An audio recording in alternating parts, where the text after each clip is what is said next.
नमस्कार दोस्तों, स्वागत है आपका टेक्निकल अर्थ में और मैं हूं किशन चंद। दोस्तों, इस वीडियो में हम आपके लिए कहते हैं स्पेस, डिफेंस और इंटरनेशनल खबरें। तो चलिए शुरू करते हैं खबरों को। सबसे पहले डिफेंस अपडेट की बात करते हैं तो वो लद्दाख को लेकर आ रही है। लद्दाख में दोस्तों भारतीय सेना लगातार आगे के मोर्चों पर कब्जा करती जा रही है और एक बार फिर से भारतीय सेना ने अपना पराक्रम दिखाया है। पैंगोंग में अहम चोटियों पर भारतीय सेना ने अपना नियंत्रण जमा लिया है।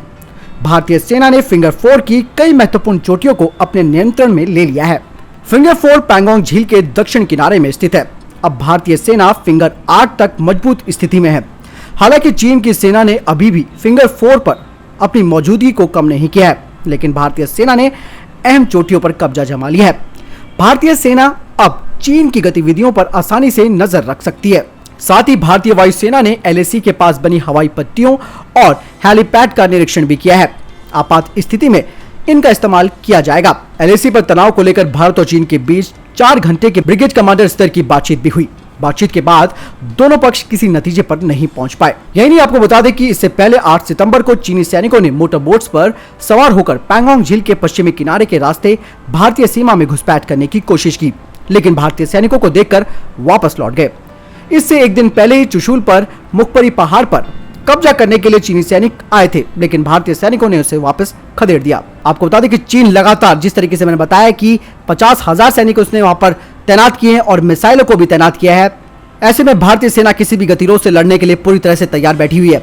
खुफिया सूत्रों के अनुसार चीन ने करीबन जमीन से हवा में मार करने वाली मिसाइलें, बड़ी संख्या में रॉकेट्स और करीबन 150 लड़ाकू जेट्स की तैनाती की है। सेना के वरिष्ठ अधिकारियों ने बताया कि अगर चीन युद्ध करना चाहे तो उसे बहुत बुरे परिणाम भुगतने होंगे। उन्होंने कहा कि चीनी सैनिक कुछ चोटियों पर कब्जा करने की कोशिश कर सकते हैं, मगर भारतीय सेना इसके लिए तैयार बैठी है।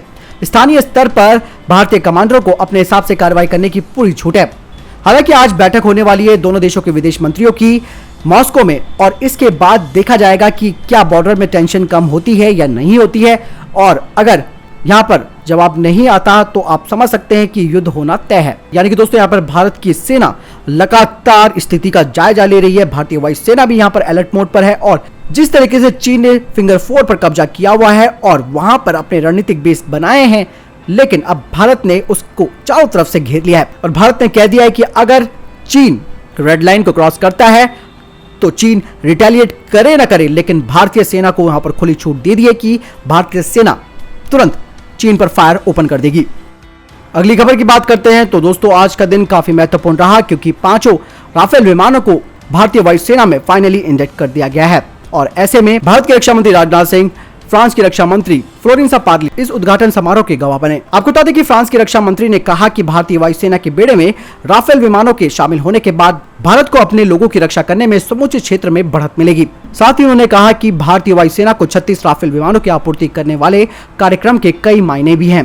पार्ले ने कहा कि राफेल का साहित्यिक अर्थ है आंधी का झोंका या आग का गोला। साथ ही उन्होंने कहा कि दोनों देशों के बीच मजबूत रिश्तों का ये एक प्रतीक भी है। साथ ही उन्होंने भारत के मेक इन इंडिया योजना के लिए फ्रांस के समर्थन को भी व्यक्त किया है। आपको बता दें कि भारत का फ्रांस के साथ पनडुब्बियों का प्रोग्राम भी चल रहा है।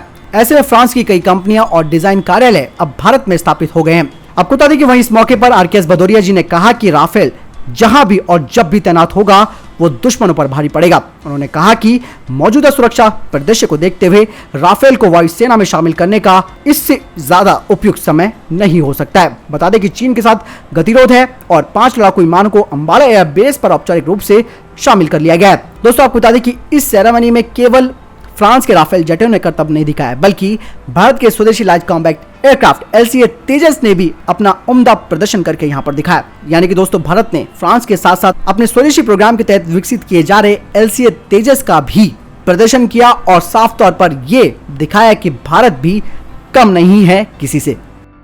अगली खबर की बात करते हैं तो स्पेशल फोर्स को लेकर आ रही है। चीन की चालबाजी को देखते हुए भारतीय सेना बॉर्डर पर हर तरीके की तैयारी कर रही है।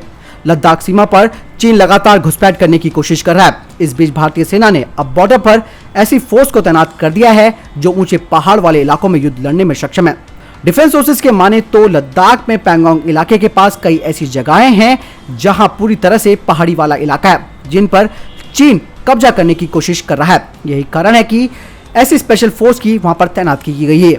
आपको बता दें कि इस तरह की यूनिट को पूरे इलाके में तैनात किया गया है। हालांकि मेन फोकस रहेगा पैंगोंग लेक के नॉर्थ और साउथ वाले इलाके में। वहीं आपको बता दें कि चीन लगातार पैंगोंग लेक के पास हलचल कर रहा है। उसने वहां पर सैन्य सामान और व्हीकल पहुंचा दिया है।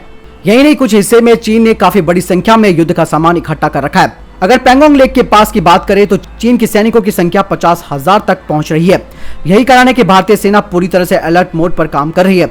भारतीय सेना ने जिस काला टॉप, हेलमेट टॉप और रजंगला के हिस्सों पर कब्जा किया है वो सभी पहाड़ी इलाके हैं और इन इलाकों में पकड़ के कारण भारत की स्थिति मजबूत हो गई है। अगली खबर की बात करते हैं तो सीडीएस जनरल विपिन रावत को लेकर आ रही है। दोस्तों आपको बता दें कि chief of defence staff general Vipin Rawat का कहना है कि भारत के डिफेंस पब्लिक सेक्टर में बदलाव बेहद जरूरी है। उन्होंने कहा कि पब्लिक सेक्टर अंडरटेकिंग यानी कि पीएसयूज और ऑर्डिनेंस फैक्ट्रियों के वर्क कल्चर को सुधारने और क्वालिटी कंट्रोल बढ़ाने पर फोकस करना होगा। साथ ही उन्होंने ये कहा कि भारत अपने पुराने मिलिट्री प्लेटफॉर्म को उन देशों को निर्यात कर सकता है जिनके पास खुद के रक्षा हथियार पर्याप्त नहीं है। डिफेंस एक्सपर्ट्स के एक सेमिनार में बोलते हुए जनरल रावत ने कहा कि भारत को अपनी सैन्य जरूरतों के लिए अन्य देशों पर निर्भरता और प्रतिबंधों की धमकियों के डर को खत्म करना होगा। उन्होंने कहा कि भारत की डिफेंस इंडस्ट्री अब कई गुना ग्रोथ कर रही है। सीडीएस ने कहा कि भारत को कुछ देशों पर निर्भरता से बाहर आना होगा। उनका इशारा दूसरे देशों से हथियार खरीदने में आने वाली दिक्कतों पर था। जैसे अमेरिका से प्रतिबंधों के डर के बावजूद भारत ने अक्टूबर 2018 में रूस से S-400 एयर डिफेंस सिस्टम की डील कर ली। जनरल रावत चाहते हैं कि भारत प्रतिबंधों की चिंता किए बिना आगे बढ़े। उन्होंने सुझाव दिया कि डिफेंस पीएसयूज को प्राइवेट कर देना चाहिए। भारत अपने अधिकतर हथियार दूसरे देशों से मंगवाता है। एक अनुमान के अनुसार भारत अगले 5 साल में हथियार खरीदने पर $130 बिलियन खर्च करेगा। सरकार आयात कम करना चाहती है, इसीलिए पिछले कुछ महीनों में कई सुधार किए गए हैं। भारत को डिफेंस मैन्युफैक्चरिंग का हब बनाने के लिए रक्षा मंत्री राजनाथ सिंह ने, आपको मालूम ही है कि 101 हथियारों को जो कि हम लोग खरीदते थे उनको नेगेटिव लिस्ट में डाल दिया। मई में भारत सरकार ने डिफेंस सेक्टर में ऑटोमेटिक रूट के जरिए एफडीआई को 49% से बढ़ाकर 74% कर दिया था। दोस्तों आपको क्या लगता है, क्या सीडीएस विपिन रावत जो कह रहे हैं कि प्राइवेटाइजेशन होना चाहिए इन डिफेंस पीएसयूज का, आप जरूर मुझे कमेंट सेक्शन में लिखकर बताएं।